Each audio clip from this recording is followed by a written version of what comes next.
sketch the surface x squared plus y squared over 4 minus z squared over 9 equals 1. Show the traces in the xy, xz, and yz planes. So the way we proceed, we're going to take each of our variables, set it equal to 0, see what happens in the plane corresponding to the other two variables. So I let z be equal to 0. This is going to give me the trace in the xy plane. When z is equal to 0, I get x squared plus y squared over 4 equals 1. That's an ellipse. So if we let x be equal to 0, we're going to get y squared equal to 4, or y equal to plus minus 2. So x is 0, we're on the y-axis, so I go up 2, go down 2.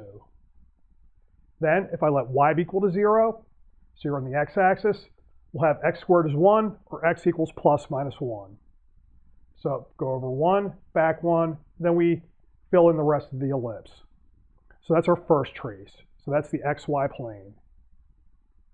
Next, let's let x be 0. So that'll be for the yz plane. What do we get? If x is 0, then I'm looking at y squared over 4 minus z squared over 9 equals 1. That's a hyperbola. What happens? Well, if you note, if I let z be equal to 0, I get y squared equals 4, y equals plus minus 2. So that'll be these 2 points. If this is my y-axis, this is my z-axis. We won't get points on the other axis. What happens is we're going to draw a box in. So the box is going to be, 2 to each direction along y, and then 3 along in each direction by z.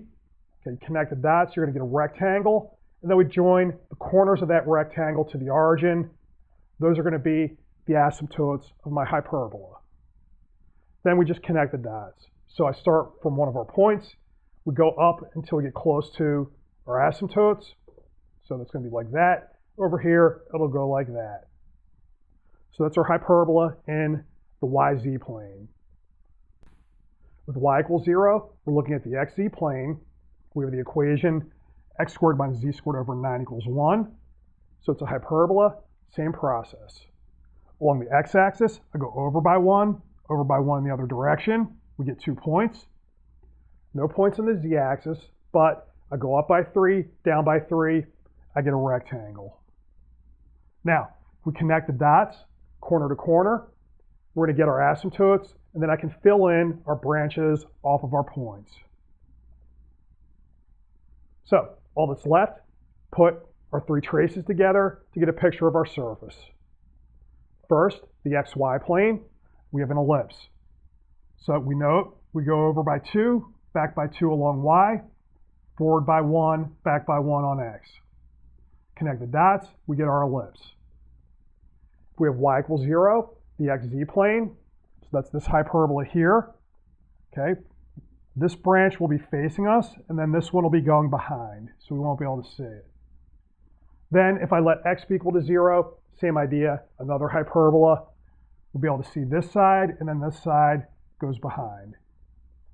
If I want a better idea of the picture, we'll note it's looking like if I take sections along the different values of z, we're going to wind up getting more ellipses. So let's just check that. So if I let z be equal to c, we get x squared plus y squared over 4 equals 1 plus c squared over 9. So if I divide by the number on this side, I have x squared over positive number plus y squared over positive number equals 1. They indeed are all ellipses. So we can draw them in just by using the hyperbolas as guidelines. So we'll get these sections going across for the different values of z. So I picture one sheeted hyperboloid.